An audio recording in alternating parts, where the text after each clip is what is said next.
jaký víno, takže dá sa to zvládnout ešte lidským úsilím. És amikor egy ilyen kérdés kapcsán nekiállunk diskurálni, hogy hány hónapig volt az adott étel hordóban, akkor az nem arról szól, hogy az ember nem tudja, hogy hány hónapig volt, hanem nem mindegy, hogy melyik hordóról beszélünk. Egy adott hordó lehet, ami egy picit frissebb volt, abból már lehet, hogy 2 hónappal előbb ki kellett jönni.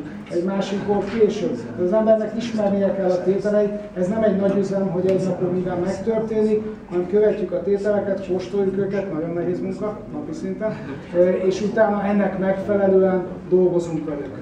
A právě proto, když je tady otázka například někdy, kolik měsíců to bylo v sudech, tak oni ne, že by to nevěděli a diskutovali právě kvůli tomu, že nebylo to ve všech sudech stejnou dobu, protože když to byl čerstvější sud, tak to vybírali možná po 2 měsících, když to byl starší sud, tak možná tam leželo 12 měsíců, takže je to velice relativné říct, kolik to bylo přesně, protože možná ten jeden merlot, co jsme ochutnávali, bylo v různých sudech různou dobu, aby dosáhli právě pro každý sud ten optimum, co chtěli.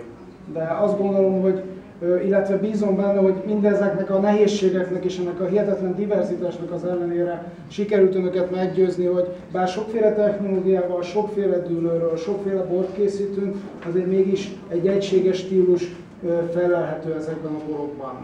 Jo. Takže pan vinář říkal, když mluvil o těch sudech, že je to velice těžká práce, trochu se usmál, ale říkal, že doufá, že vám dokázal, že i když na jedné straně je to velká pestrost těch odrůd a stylů, ale na druhé straně doufá, že vám ukázal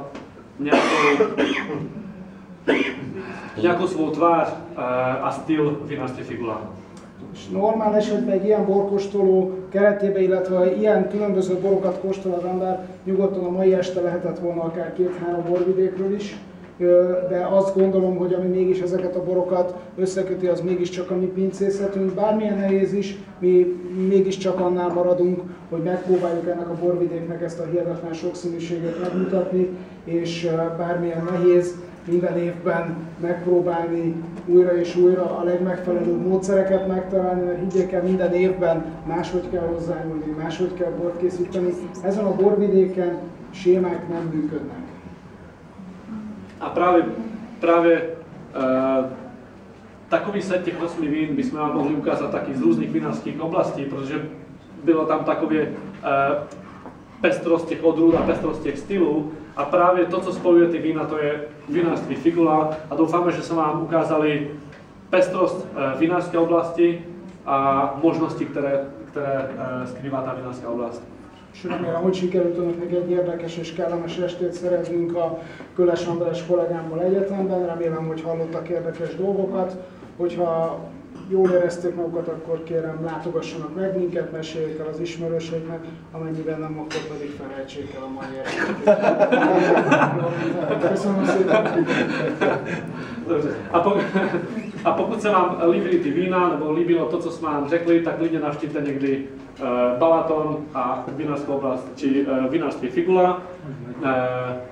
Mají tam vynikající hospody, vynikající sklep a mají tam Balaton, dá se tam koupat přímo. A když se vám to nelíbilo, tak se nás zapomeňte, říká pan vinář. Takže děkujeme moc.